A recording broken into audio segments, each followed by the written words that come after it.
ask you about? Oh, no, yeah. Because Big Noriega brings this up. Mm-hmm. He says, I don't want Peter. He's undersized and got short arms. He's going to be a great guard in the NFL. That's cool. Correct me if I'm wrong. Correct me if I'm wrong. Mm-hmm. People were saying the same thing about Rashawn Slater because he was coming out of Northwestern too. Yes. And I get it. Mm-hmm. There's a case for it. But he's become one of the best tackles in the NFL. Exactly. Yeah. And everyone's saying Skoronski is better than Slater coming out of Northwestern. Exactly. Because at the end of the day, you can get enamored with the measurables. You can get enamored with the combine numbers, pro days, and all of that. For me, I strictly just cut on the tape. I don't care about how long his arms are. When I watch him on tape, he is a technician. His footwork is perfect. His hand placement, the way that he punches, the way that he's able to reposition his hands, the way that he's able to keep his feet moving on drive blocks, the way that he's able to anchor versus the bull rush, dance with any of the small pass rushes, but at the same time, them big body long guys, the 4-3 DNs, handles those guys as well. So yeah, for me, I don't get enamored with it. It's kind of like when we talk quarterback hand size. There's plenty of people out there that, based on Kenny's hand size, would think that he should never, ever, ever be able to play in the NFL. But we actually saw him win games in the NFL by throwing the football. Even with them small hands, even when it was freezing cold outside, when they say this is technically it might even when be you're not bigger now supposed to. because they were growing last offseason. But I'm just saying in general, it's like, it's just one of those things where it's like you can, like in certain scenarios, the intangibles do matter. They do at times. But when you watch the tape, I think that's the part where you always want to fall back to that, because that's going to be your true like sense of what a guy is capable of. Because just because a guy has long arms, I mean, I can pull up multiple tackles that have the intangibles, right?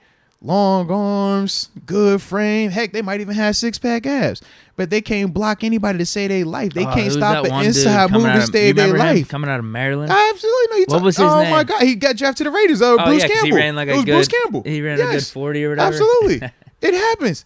But hey, long arms, great size, athletic, checks all them boxes. Can you play football though? And that's the difference. Like, to me, Pete can play football. So I'm not scared by the quote unquote measurables. Once again, more examples of that. I love James Harrison. Why? Because he is the ultimate FU2 measurables. Arguably one of the most feared dudes that we've seen come in here in that black and gold. But he doesn't pass any eyeball test when you're talking about the position, DN, 4-3 or 3-4 outside linebacker. He don't check any of them boxes.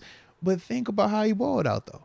Think about what he brought to the table. Think about how he would manhandle the big, long-arm tackles that he technically should never get a chance to engage in because he knew what he was doing. Pete, I look at him the exact same way. So that's why, for me, I think he's still going to be the best tackle in this class. And it still don't hurt that he has positional flexibility that if I ever wanted to put him at guard, I can still do that. But I think he's going to live in the tackle spot at this level, honestly, though. Yeah. If we do draft him, we got a lot of depth at guard before we got to rely on him. I can assure you, we're great at guard right now, man. Because at least for the next 2 years. The combination would be, I guess you move Skoronski in for a game to guard, and then you'd have Dan Moore play left tackle. But then we don't got to do that. Like I said, we got so many guys. Yeah, and Big Noriega, I did see what you said about Myles Garrett. You said you can see him treating him bad. Think about this, man. Dan Moore blocks Myles Garrett at times. That's just one of them things, man. But it's like I said, it's not always about just the intangibles, man. In terms of length of an arm or how tall is a person, can he play?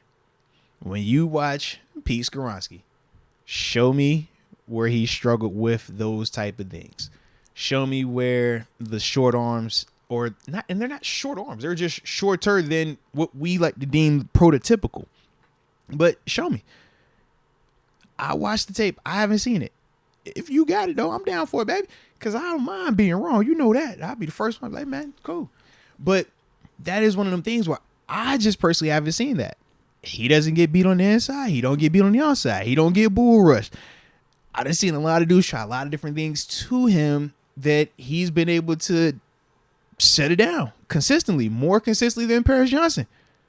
Paris checked the eyeball test. He got long arms. He look all that. But Paris don't block as well as Pete.